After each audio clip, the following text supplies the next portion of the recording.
Hi, and continuing the series on getting myself ready for my first Age of Sigmar tournament, £2,000 tournament, the Grand Tournament, Heats in May. Last episode talked about the decision to want to take a Legions of Nagash army with Maggotkin of Nurgle as a backup there, just in case at the end of it I wasn't feeling totally for the army. But I am quite happy. I've actually moved it on a little bit. And it's in a place now where I'm sort of thinking the army list works quite well with the general strategy I have in mind. But that'll be for the next episode. That'll be for this weekend. What I want to go through here is a few little learning points, because I'm going to the second of the 3 heats that exist to be able to qualify for the Grand Tournament finals. The first heats took place the weekend just gone, and one of the games in each battle round on the top table was filmed by Games Workshop on their Warhammer TV Twitch stream, which went down now and then. So what I thought I'd do is go over what I observed in those games and any little learning points, any little things of that were remarkable from my point of view. So the first game I sort of watched was Stormcast Eternals versus Gloomspite Gitz, and I saw the most horrific thing. I wasn't even aware of this. So what happened was the Gloomspite Gitz was largely squig based. I approve of that. It did have a spider fang boss on big old spider arachnid thing, but no real spider fangs in it. It was mostly really the what I would have called night goblins. But the Stormcast Eternal player had a Stardrake. I'm not sure what it was, whether it was just a basic one or whether it was the one with the Lord Celestant on it. But whatever it was, it charged on, from its point of view, the left flank, on the Gloomspite Gitz point of view, the right flank. And it charged this thing. I didn't even know what it was. I thought it was a piece of scenery. But it was something called a Rogue Idol, which is a Forge World Behemoth, 400 points, like big rock monster. It's horrible. I had a look at its war scroll. I thought, what the hell is this? What the hell is this? If I'd have known what that thing was like, and I don't know whether this Stormcast Eternals player did know what it was like, if I'd have known what it's like and I had a Stardrake, I would not be taking it on. Remember what Sun Tzu says? It says, attack what is weak, avoid what is strong. That thing is strong. And the Stardrake went in. I think it caused a couple of wounds, something like that. And then the Rogue Idol just pummeled it. Destroyed it straight away. I think at that point, the Stormcast Eternal player didn't really know what to do, because their movement seemed they didn't really go into a plan B, or even the plan A for what was, because presumably this Stardrake was going to have to be in that combat for a few turns anyway. You don't expect to go up against a Behemoth, even with another Behemoth, and take it out straight away, even though that's sort of what happened. So he must have had a plan for the rest. It didn't seem to be enacting any great plan that I could see. I don't know whether he was just shocked by what happened and fearing now that this Rogue Idol, relatively unscathed, was now making its way to the rest of his army. And it's really horrible, though, because not only does it do massive amounts of damage and has quite a lot of wounds and has good defense, because it's not just got a reasonable save, it's got a 4-up against mortal wounds. It only takes half damage. This thing, I don't know what you have to do to kill this thing, but I'll tell you what, if I come up in this tournament, I'm going to be completely honest, if I come up against an army and they plonk that thing down, I don't know what to do about it. That's got to be one of my tricks. So my learning points were, well, don't attack Rogue Idols. I wasn't really planning on anyway. And if I can't avoid it, because otherwise it'll run amok, but I would seek, first of all, to try and come up with a plan to have it chase me around. I don't let it just stand on I don't care about, I'll abandon objectives to move out of the way of this bloody thing. But what the Stardrake, I mean, even at the time, I thought to myself, well, why don't, the Rogue Idol was on one flank. Why didn't he just go around the other flank, beat up the rest of that army, lead it in merry chase? But knowing what it was like, I definitely would have done that. So I'm not sure whether I should call that a learning point, because I wouldn't have done that anyway. But I have learned what a rogue idol is and not to go anywhere near it. Nowhere near it with anything. Then there was I saw a couple of games with Sylvaneth. There I learned just how nasty Wildwoods are. Not actually played against Sylvaneth. There is a player at the club who has Sylvaneth, but whenever I played against her, she's always used different armies. But the Wildwoods are horrible. They were particularly nasty to a Slaanesh player who, because every time you try and either you finish your movement in them or you run all charge through them, if you're not Sylvaneth, you roll a d6 for every individual model, not the unit, and on like something, a 1-1, I think it is, it's just slain. It's not a mortal wound, it's just slain. So my Blood Knights are not going anywhere near them. And the problem is, of course, they plonk them down. They take up a hell of a lot of space on the table as well. It's really 3 woods, a wildwood. And, they plonk them in very inconvenient places. It's most unsporting. So the learning point there was to avoid them like the plague as well. It's all right with Behemoths, I think. I think if I have to flush anything out, send Behemoths in. Big old nasty characters. Because I think they're okay. I think we're just talking about your normal units. But my Blood Knights have got 3 wounds each. They're fairly beefy. I don't want them, and if I try getting anywhere near that wood with them or into it, I don't fancy my chances of not losing at least one of them. I think I'd be lucky not to lose any. So, yeah, God, no. I mean, if it was a mortal wound, you would say, well, I'm still not keen, but yeah, all right, I'll take that. But just a straight death? No. No. Then, I think this was the second day. I can't remember. But there was a very, very interesting game between, again, Stormcast Eternal, but this time Idoneth Deepkin. The Idoneth Deepkin absolutely walloped the Stormcast Eternal player. That being said, the game went on longer than many people thought it would, because Stormcast Eternal, did manage to fight back a little bit, but they were never going to win. And then it occurred to me, so basically what they did, they didn't have like I forgot what it's called, like the tortoise thing, the turtle thing. I forgot what it's called now. And Leviathan, I think it is. They didn't have that. They just basically had a load of Fangmora, the eel riders. I think it must be the Morsar, because I think they're the ones, the Morsar Guard, that have the voltaic shock thing. Whichever it was anyway, just ran forward. There must have been, I need to look in the Idoneth Deepkin book as well to see what they've got, because they went massively forwards, more than I think they can. So I'm guessing there's some battalion type bonus there. And there were a lot of armies with battalions, actually. There were 2 big learning points here. The first one was this strategy from this person was clearly to rush forwards, take out a load of stuff, and basically maybe have weaker units come up behind and actually occupy the objectives. And they take some killing as well, these things. So just basically have a load of those, rush forwards. And you create a destructive, it's almost like a line of spears, and it's very destructive, but also not easy to break down. So that worked really well, and it relied upon them getting the first turn, of course. And that's why I think a lot of people take battalions. Not necessarily just for the bonuses of the battalions, which I've never really thought all that worth it. Some of them look decent. In fact, actually in the Flesh Eater's Court, the new book, actually some of those battalions look decent. But it just, because in a battalion it allows you to dump all those units down if you want as a single deployment choice. It increases your chances of being able to decide who goes first. And then it just struck me. It completely struck me. The way I was trying to design my Legions of Nagash army up to now was very much, because I had the 2 big blocks of skeletons, and I was thinking, should one be skeletons, one be chain rasp horde, that sort of thing.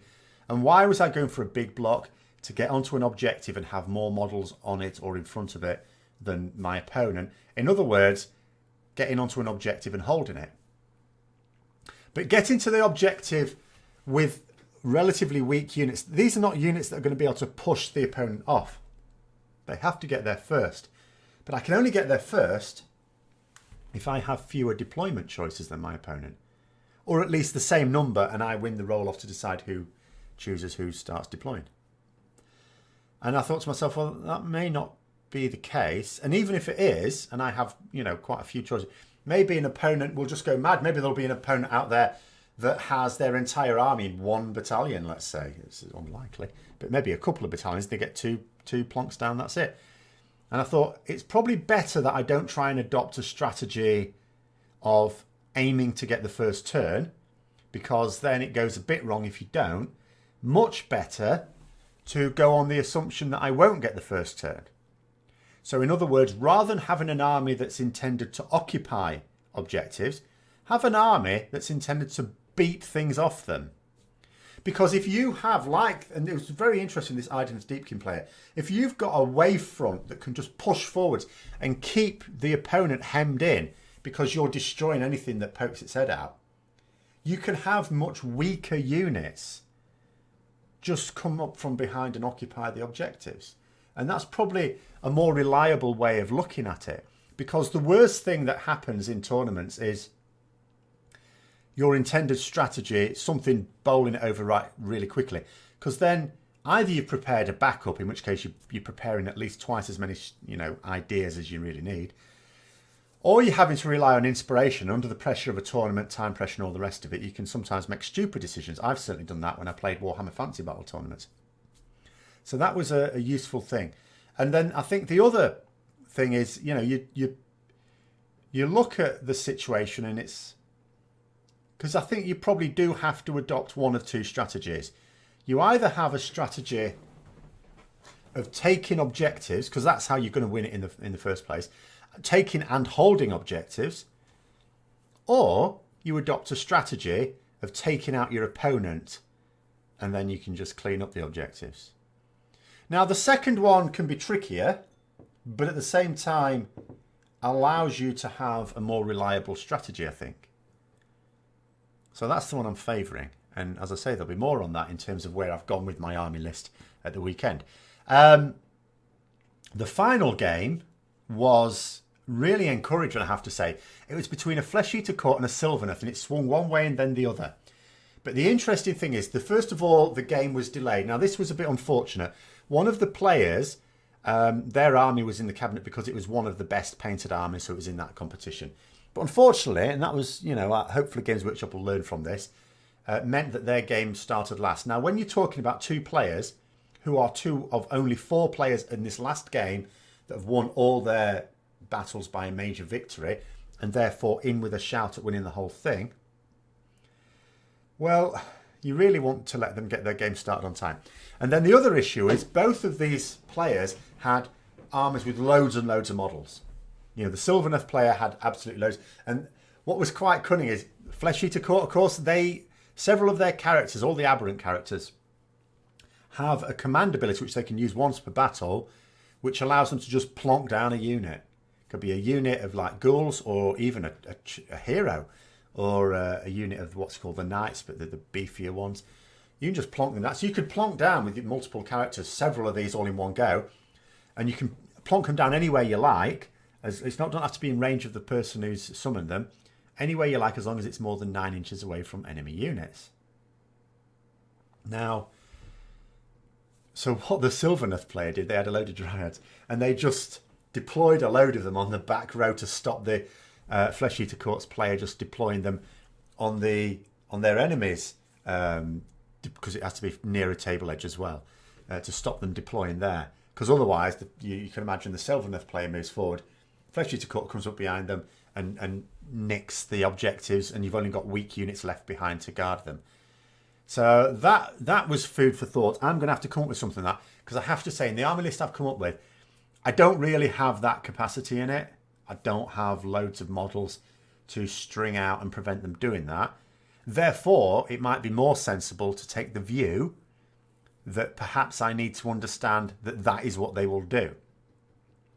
We'll just have to see on that one. Maybe I can menace them into not deploying them there. We'll see. The other thing is, of course, the use of Terrorgeist. Now, everyone was expecting loads and loads of Terrorgeist, like going for the Gristle Gore, where you can actually have them as battle line.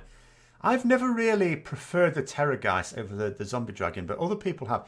And I guess the reason is, for me, why I haven't, is because the armies I've tended to have, you're not likely to get the best out of them, because they have the Scream, the Death Scream thing, which is a typical Scream type ability in that you roll 2d6, subtracts the bravery off your target, and whatever's left is that many mortal wounds you do to it. So an average of 2d6 is 7. So if they've got a bravery of 7 or better, they're unlikely to be troubled by it. I mean, every now and then, of course, you are going to take a few more wounds off. But that is at least something. If I come up against that, it won't be as... I mean, a Terrorgeist is still a Terrorgeist. It's still got other weapons as well. But at least I won't have as much to fear because of that, because my bravery is like baseline is 10 as Legions of Nagash units. So, yeah, that'll be a little bit better at least. But, yeah, the other thing was just... I think where the Sylvaneth player didn't... Because he ended up losing... It was always spectacular sportsmanship as well. What happened was, so... It was... Oh, what was the objective now? I think it was border war. So you've got an objective in your own territory, which is worth 1 point. Was it this one? I'm sure it was this one.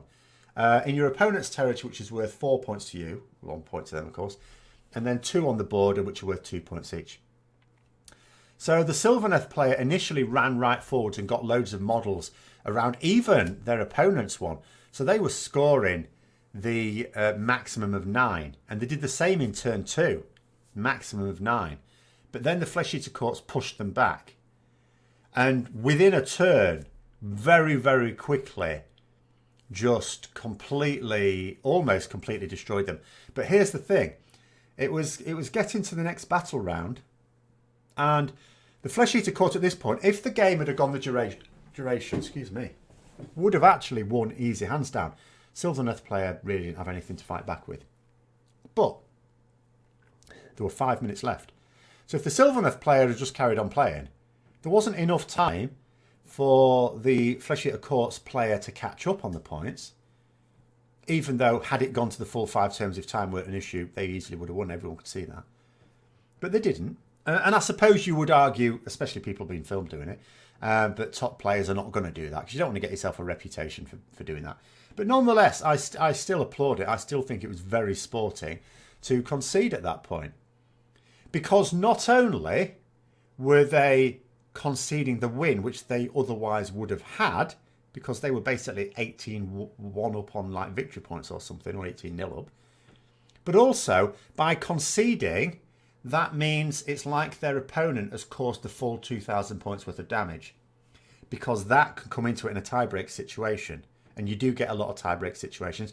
Because there's not that much variation in generalship scores. Not like they used to be. So they were not only conceding the fact that they were not going to win the tournament overall, or in all likelihood, but they were potentially knocking themselves down even more places by... effectively having more of their army counted as having been destroyed, which, you know. So no, I thought that was sporting. That was sporting. But so in terms of the learning objectives to that, I mean, what I basically learned is the Sylvaneth player had a lot of rather weak units just to get numbers in, and this is what's moved me away from the idea of the skeletons, which is just as well because I hate assembling those things. It'll not be bad to paint.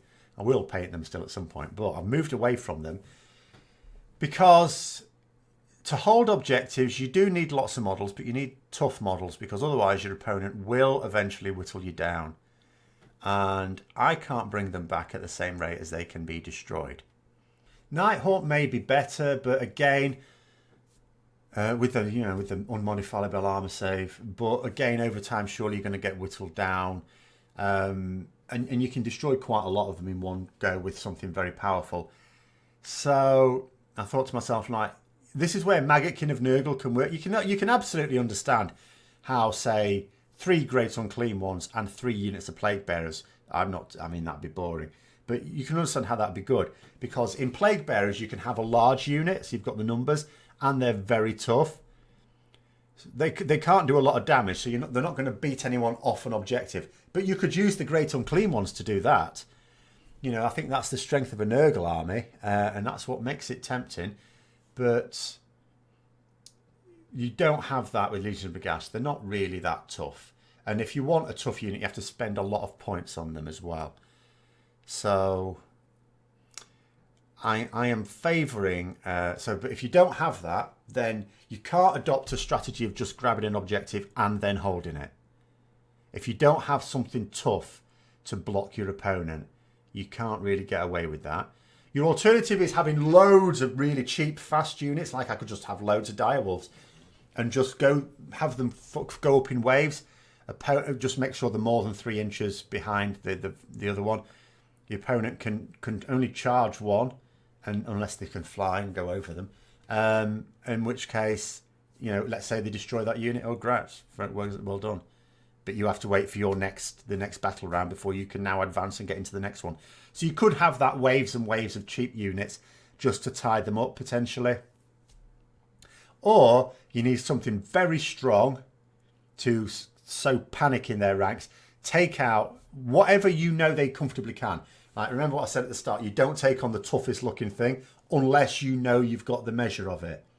If you do not, you avoid it.